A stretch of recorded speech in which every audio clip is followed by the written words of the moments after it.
DJ Event Planner will change the way you manage and run your business. Streamline all of your procedures and software into one easy-to-manage system. DJ Event Planner, the ultimate online planning tool.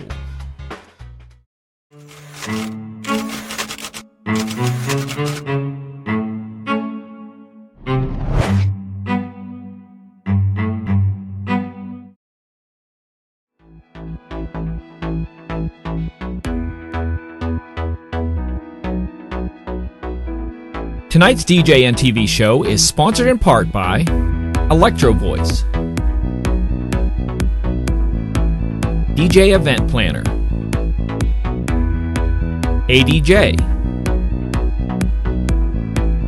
NLFX Professional, Promo Only, Newmark, and DJNTV Insiders.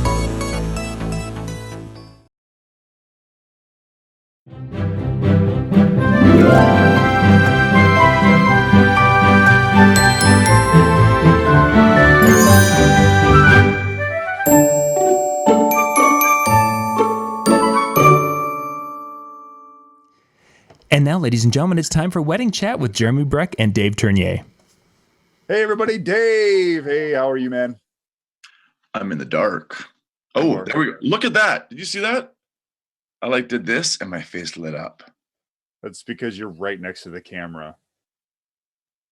So I'll explain. Lighting guy after all. Hey, I'm doing well. Hi, everybody. Welcome to Wedding Chat. I'm Dave Ternier. I'm Jeremy. I'm sorry. Go ahead.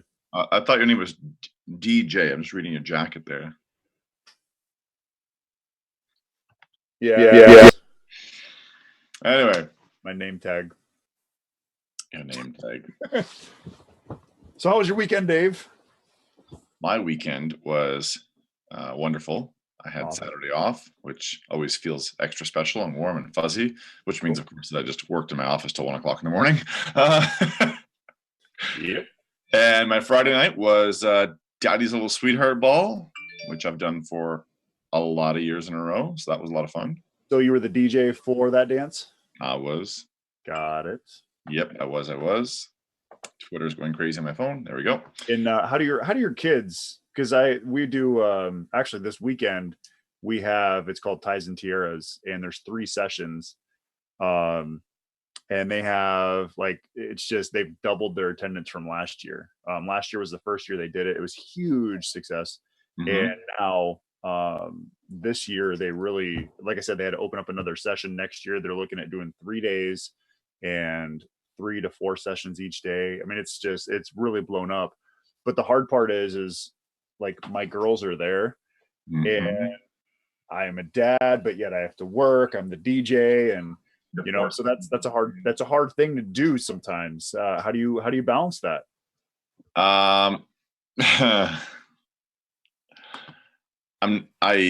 So 2 years ago, my girls came. They were a bit young because they would have been 3 and 5 at that time, and it was just I was like, nope, can't do it. So last year they didn't come.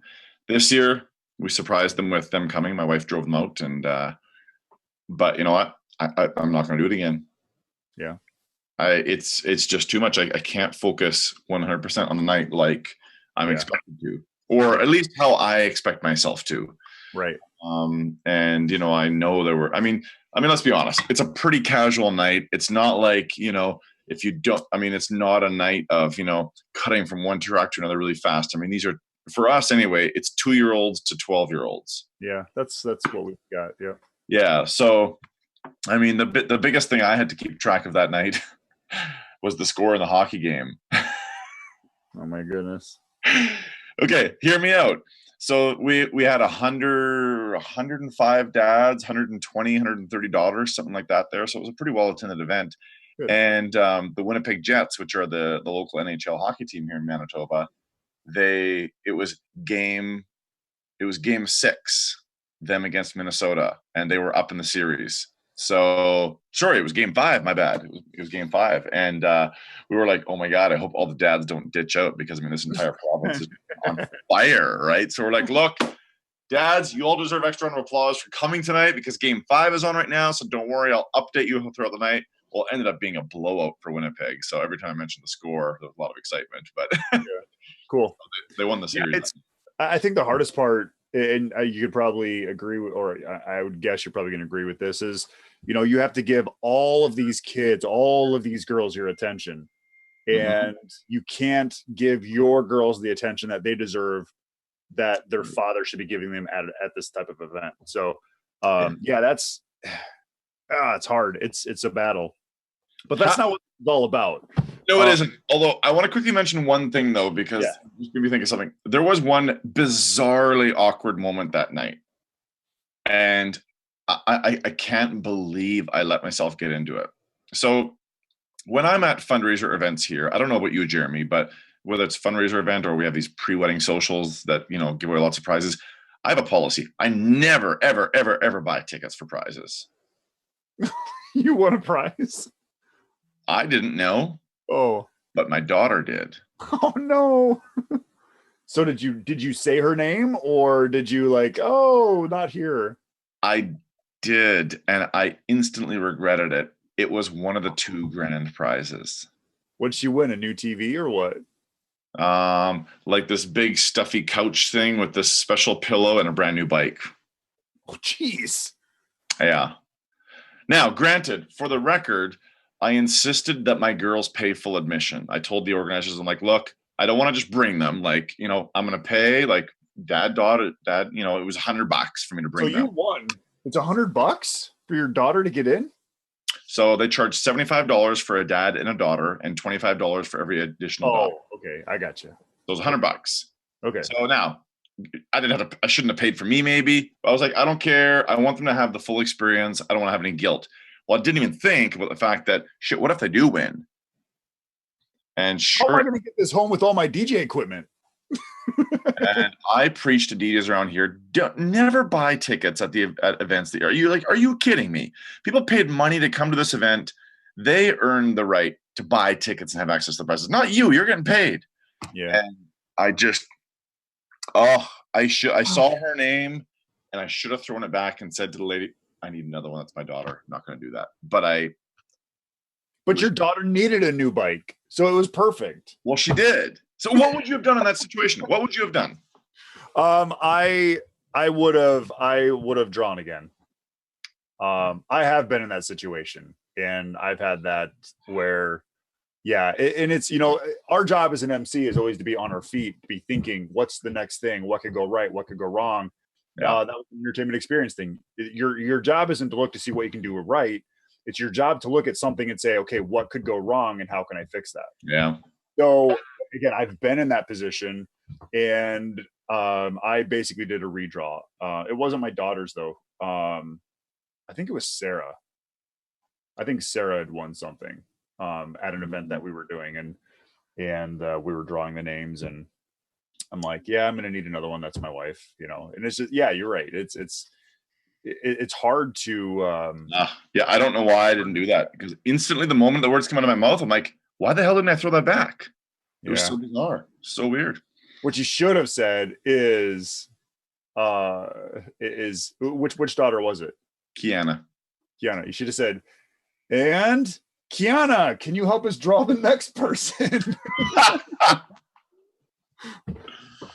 But oh well, you know what? It's in the past. You can't do anything about it. That's true. So one thing you could do, I guess, is just write to the group and say, we thought about this and we actually want to donate this couch to a family in need. Is there somebody that you could think of that can do this, and kind of give it back? So something to think about. But anyway, so it was funny because before you got on, MJ and I, who just finished his show, MJ and I were talking a little bit about proms and stuff, and John's got some proms coming up, and we were talking about music selections and how do you as a DJ decide what to play, what not to play, what's on the request list. How do you incorporate the guest requests along with your sets? And maybe this is just something that I've seen, but I think John said that he's seen this as well. And I know this is going to be more focused on weddings, but this is how I'm kind of getting into that. I've had people at high school dances. I've had kids at high school dances requesting the chicken dance. And it's one of those things like, okay, are they requesting it because they actually want to hear it?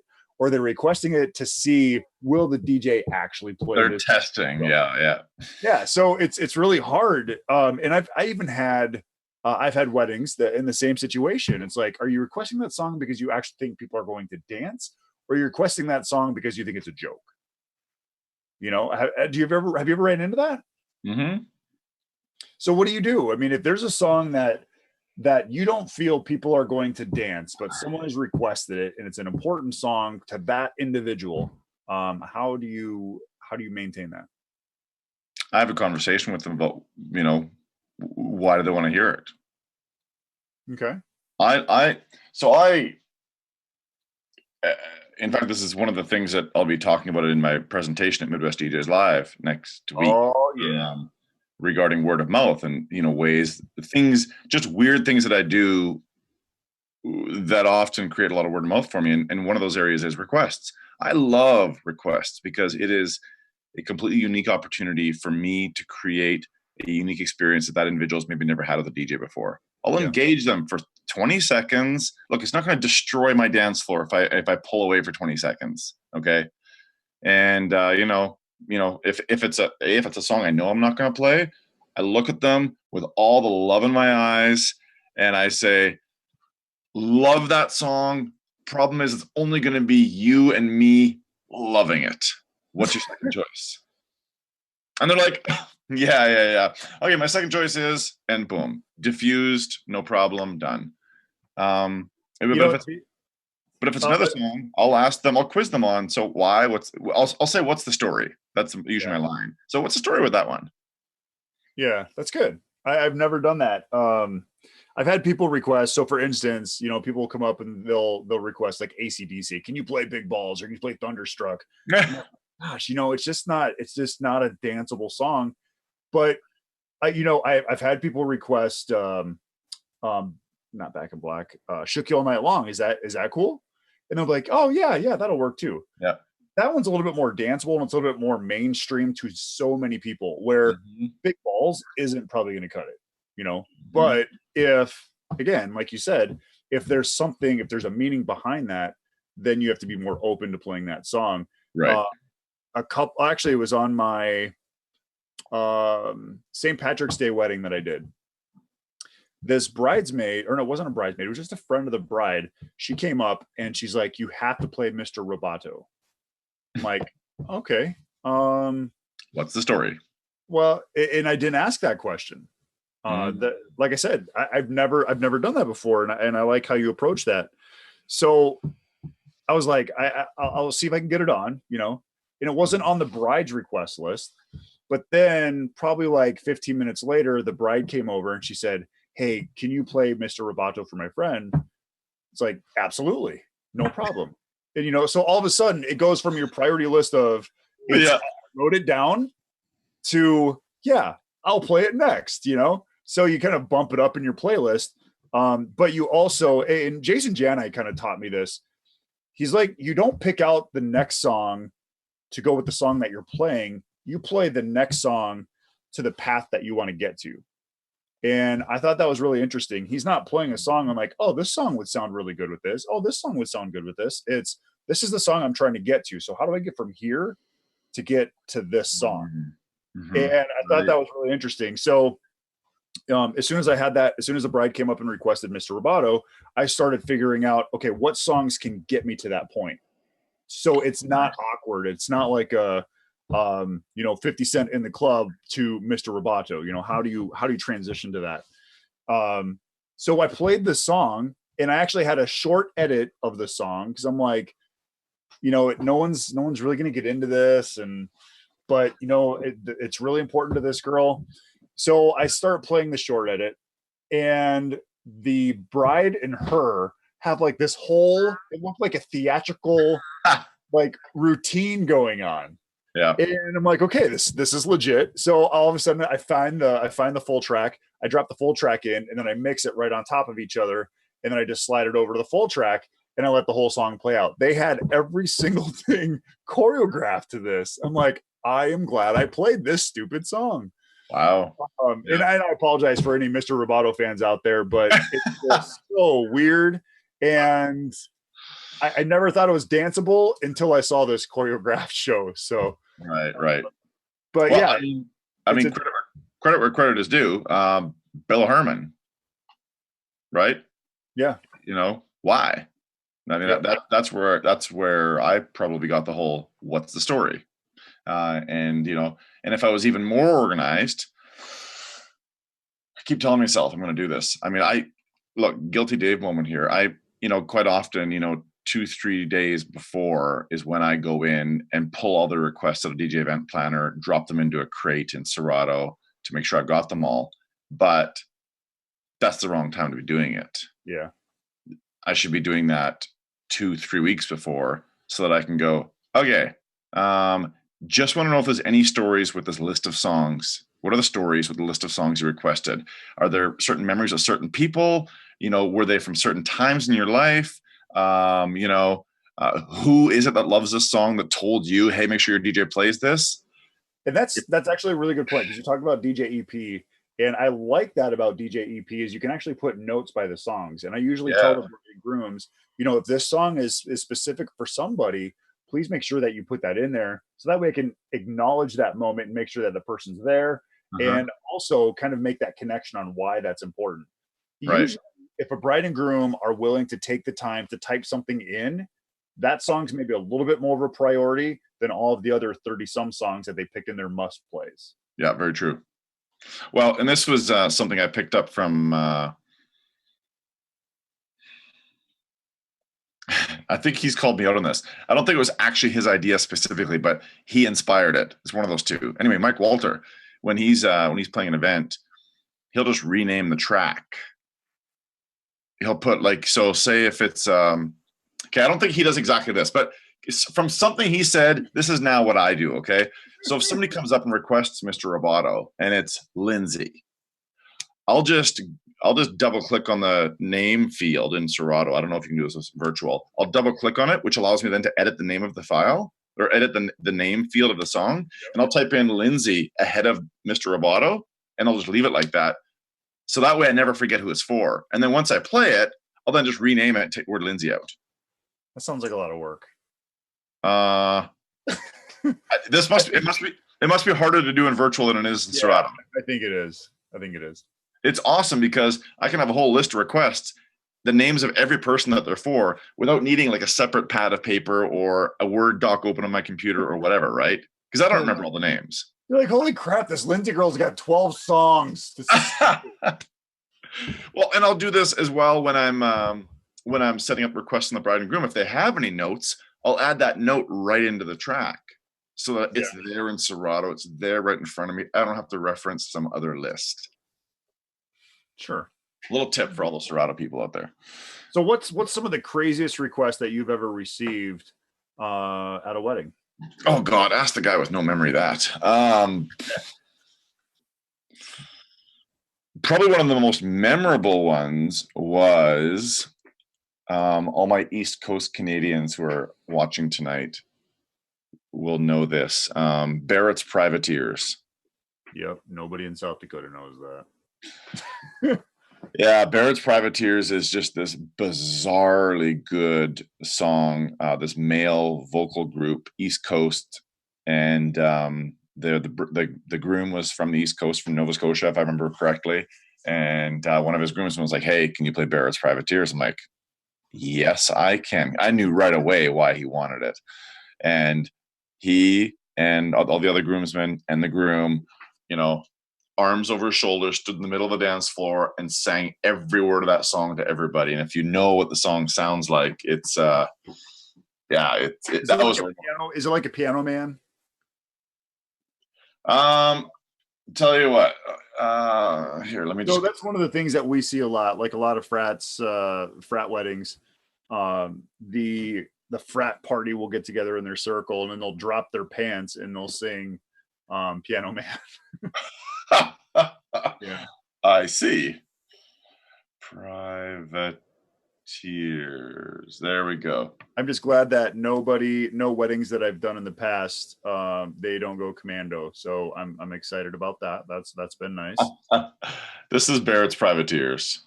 Oh, the year was 1778. How I wish I was in Sherbrooke now. A letter of marque came from the king to the scummiest vessel I had ever seen. God damn them all. I was told we cruised the seas for American gold. We fire no guns, shed no tears. It's those no instruments to it whatsoever. It's a completely a cappella track. And they brought down the house with this. It was amazing. That's pretty cool. It's and the thing is like 4 minutes and 20 seconds long too. And the entire thing is a narrative, a story. Yeah, it's pretty cool. Anyway, so the weirdest last song that I've ever received, I think, was "Closer" by 9 Inch Nails. And you know, and again, that's where communication is important. It's like, okay, so I need to know, edited or not edited? Like, how are we going here? They're like, oh yeah, definitely not edited. I'm like, okay, all right. Happy send off, you know. Yeah. It's awkward. I had oh God. Yeah, I had a wedding, September 2016, Brandy and Paul's wedding. Oh man, I played Slayer that night. I played so much stuff that wouldn't get played maybe ever again. But it fit the wedding. It was the wedding, right? You know, that's kind of funny because most of the time, like every time I'll ask a couple, you know, what type of music do you like? What type of music do you listen to? What type of music do you not want at your wedding? And they're always like, oh, well, we don't want any like heavy metal. I'm like, what kind of weddings are you going to? All this heavy metal. I hear this every single time. It's like, well, we don't want that screamo music. I'm like, right. Yeah. My Serato won't play it because it changes the file name. Is this questions on Facebook? Yeah, the YouTube feed. Yeah, somebody's not. I might have a screen share and show how that's done. Oh, somebody said they've had "Son of a Bitch" requested for a wedding by Nathaniel Ratecliffe and the Night Sweats. Mm-hmm. That's an amazing song. I've played that at a few weddings actually, when it's been requested for the right moments. And do you guys know the song "Alice"? Oh yeah, of course. Yeah. Okay. Yeah. That one's always, you know, that's a small town. That's a small town song. Like, totally. Something you would not play in Sioux Falls, which, I mean, Sioux Falls isn't huge, but it's not a small town. You go to those like dive bar, hey, we're having our wedding at the VFW or the Elks. And next thing you know, like, you got to play Alice. We love Alice. Yeah, I haven't played Alice in years and years. I forgot about that song. A few other comments from the YouTube feed. Disco Pogo. I haven't heard that in. I don't think I've ever heard that. For freaking ever. Disco Pogo? Yeah, I had a request for a song called Disco Pogo. If you've never heard of it, play it on YouTube after the show is over. The crowd went insane.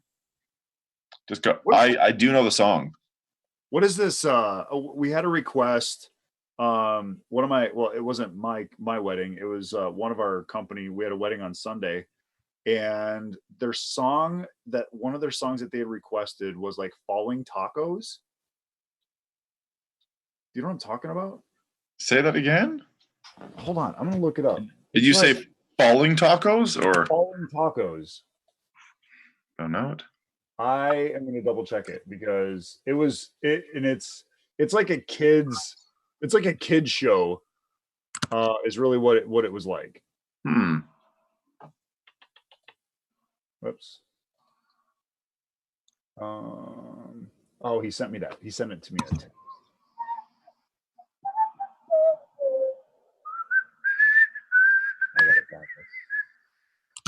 I'm just going to, while you're looking that up, I'm just going to do a quick screen share just to show people what I meant with renaming a file name. Yeah. So Serato in front of everybody right here.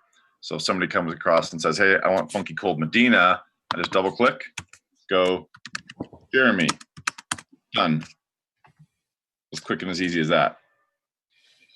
And then by the time and then once I'm done playing it, double click again, delete all that out, and it's renamed back to the original file name. Ah, here it is. It's called Raining Tacos.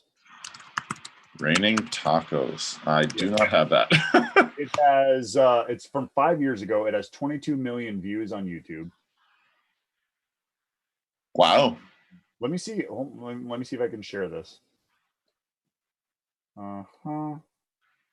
Share computer sound. I think last time I tried doing this, it didn't work. But all right. Can you see my screen? Yep. Okay. So this is Raining Tacos. It's raining tacos from out of the sky. Tacos, no need to ask why. Just open your mouth and close your eyes. It's raining tacos. It's ridiculous, I've heard of that. On the street, tacos. All you can eat. Lettuce and shells, cheese and meat. It's raining tacos. Yum, yum, yum, yum, yum. Okay, so I've never heard that before, and I don't even know. I don't know. But like I said, I don't know if this was like a college party song 5 years ago, and they're like, "You gotta play Raining Tacos." And like you said, you have to ask the question, "What's the backstory on this?" And again, this wasn't my event. This was one of our other DJs. But yeah, I'm just out of curiosity. There's so many songs that we get that it's like, I wonder why they picked this. Yeah, that's bizarre. This is Disco Pogo, by the way.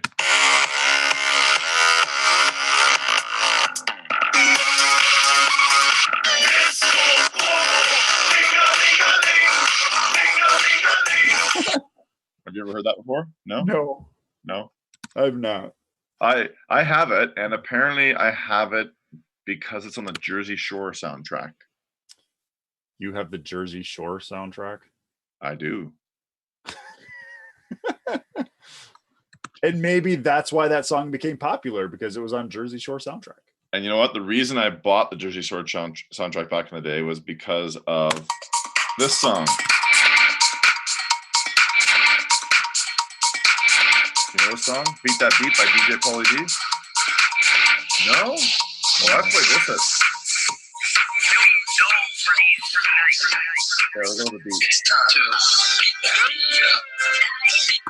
No? Oh, that I've heard. I've heard that part. Yeah.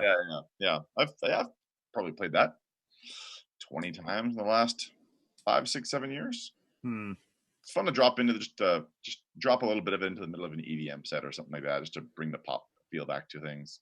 It's fun. So okay, let's talk about that. When you work with genres, and you have a bride and groom, and I'll kind of give my perspective.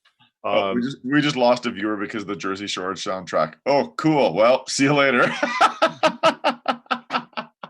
I've never seen the show. FYI, for anybody wondering, I have no idea what's even about. Go ahead. Yeah, right. Okay, so I get this all the time where the bride and groom are like, "Oh, well, we don't like country, but our first song is Die Happy Man, Thomas Rhett or something." Yeah, exactly. And then our father-daughter dance is, I cross my heart, Heartland. Yeah. And then the third song is My Best Friend. Like, hold on. So, were there no other options? Was Ed Sheeran not around yet? I mean, yeah. How do you kind of approach that? Like, you have to ask that question. Okay, you don't like country. I see that a lot of these, these first couple songs are country. How do you kind of get that out of them? Because there's times where they'll say, "Well, we don't like country." Well, we don't like that kind of country. We like pop kind of country. We like this kind of country. And so they don't really define what country is. It's kind of like we don't define what pop is either. Yeah, well, when people say they don't like country, the first thing I will come back to them with is, okay, you don't like country from the last 10 years, or you don't like country from before that? Because those are two completely different genres. I agree. Absolutely. Two very different genres. Yep. And, I'll often get a comment and go, oh, well, we love the classics. Reba and Shania and Garth and Tracy Byrd and Alan Jackson and, you name it, right? But I mean, if they're hard on a certain genre or something like that, we just have a conversation about the fact that, I have a careful tightrope to walk, right? Because they have hired me to provide their guests with a remarkable experience, but obviously I also want to provide them with a great experience. So I just dig into how much don't they like it, or does it fall into a category that I refer to as, play if requested. Mm-hmm. Okay, so you don't like country. Perfect. I won't play country. If it gets requested, though, then how do you want me to handle it? Yeah. And that's where you kind of figure out how much they dislike something. Because if they're like, look, I don't want you playing a little bit of country like you always do at your events, that's fine. That's easy. I'm okay with that. And your guests probably won't notice. You know what I mean? Yeah.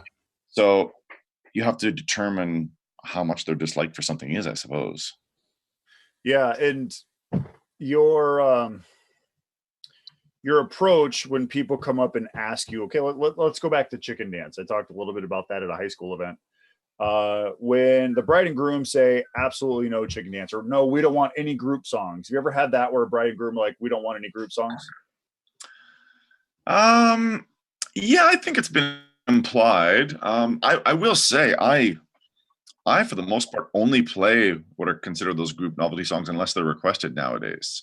Really? Okay. Yeah, so I lean on them less than I used to. If I had to pick one that I maybe, of the group songs, which do you play most frequently, Dave, without it being requested? Maybe Cha-Cha Slide. Yeah.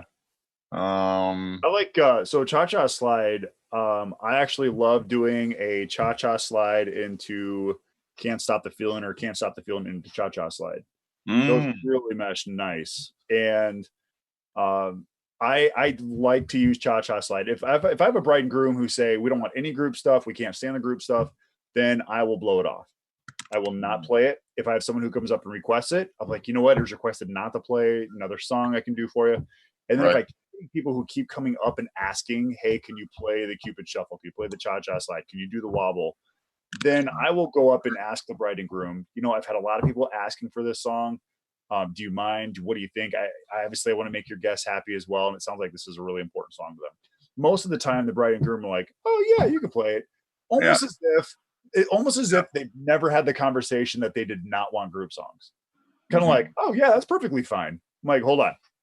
Because when we finalized, like you said. Yeah, very true. They're just so nonchalant about it. Hey, can I just real quick thing?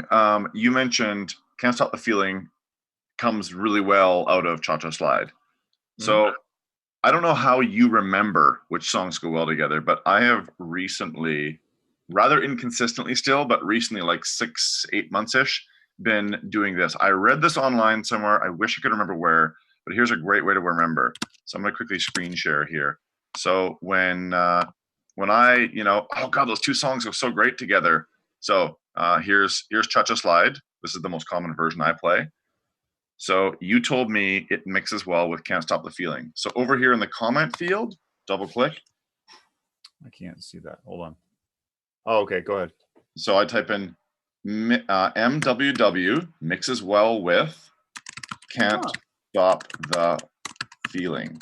And now what's going to happen is every time I search for Can't Stop the Feeling, Cha-Cha Slide's going to come up as well, which is going to remind me, those two songs go well together. What am I going to do now? Yeah. Because I forget all the time what songs go well together, okay? So basically, is it taking, when you type in Can't Stop the Feeling, is it actually reading the comment, or is it remembering that? Yeah, the comment field is just one of the many fields in the ID3 tag of every MP3 file. And every time you search your library, regardless of what software, it searches every single field in the MP3 file for whatever search criteria you're using. That's a really good idea. Yeah, most people have never, ever, ever written anything in the comment field. So nothing comes up. But yeah, if I type in, as you can see, I've been inconsistent, but these are a whole bunch that I've started already. Mixes well with S&M. S&M. I Want to Dance with Somebody. Oh, yes. out. I mean, it was probably a request at an event. And I'm like, okay, I would never do this. I'm going to try it. And I probably went, oh, damn, that worked well. I'm never going to remember that unless I write it down. That's pretty cool.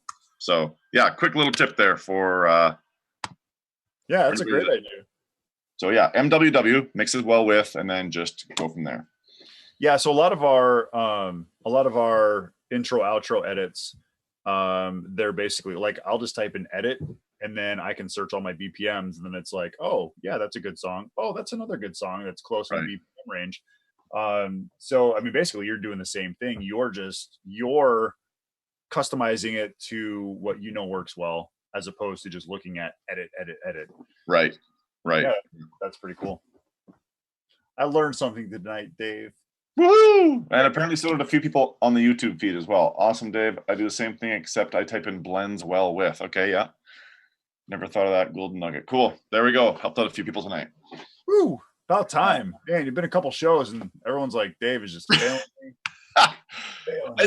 As you can all see, though, by, I've only got 30 or so done. I need to consistently go back. In fact, what I should do is I should go back through my history for some of my events that Serato automatically keeps for me and go and just look through and go, oh yeah, those two songs go good together, and start systematically doing that, because I often forget during the event, which is really where you should be doing it, because it takes all of 5 seconds to do. But yeah.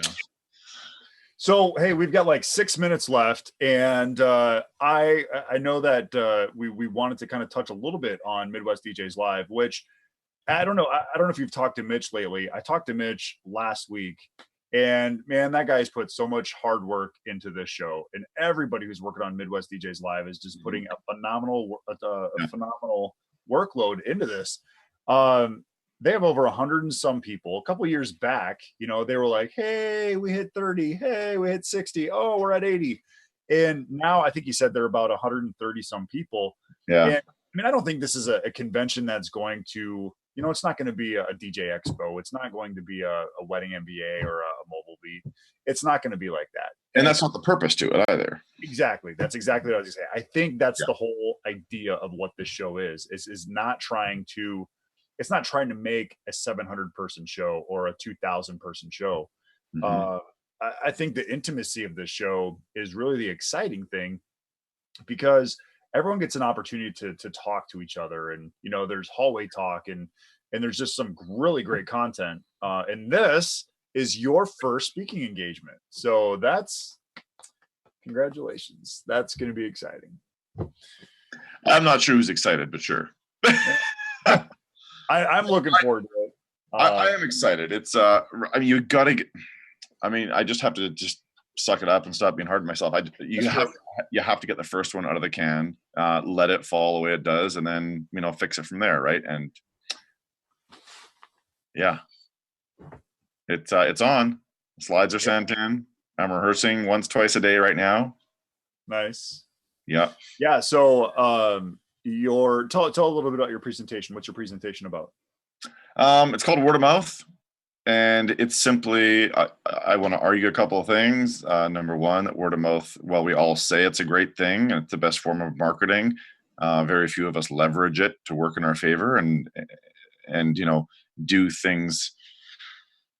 It's funny actually, because in the presentation I say, look, a lot of the things I'm going to describe to you aren't necessarily done for the purpose of word of mouth, but this is where my word of mouth comes from, right? So word of mouth in a nutshell, is just about creating relationships with people and giving them value within that relationship, and doing it a couple of times so that you stick in their memory. Just doing something once isn't enough. There has to be a pattern. There has to be some repetition to it.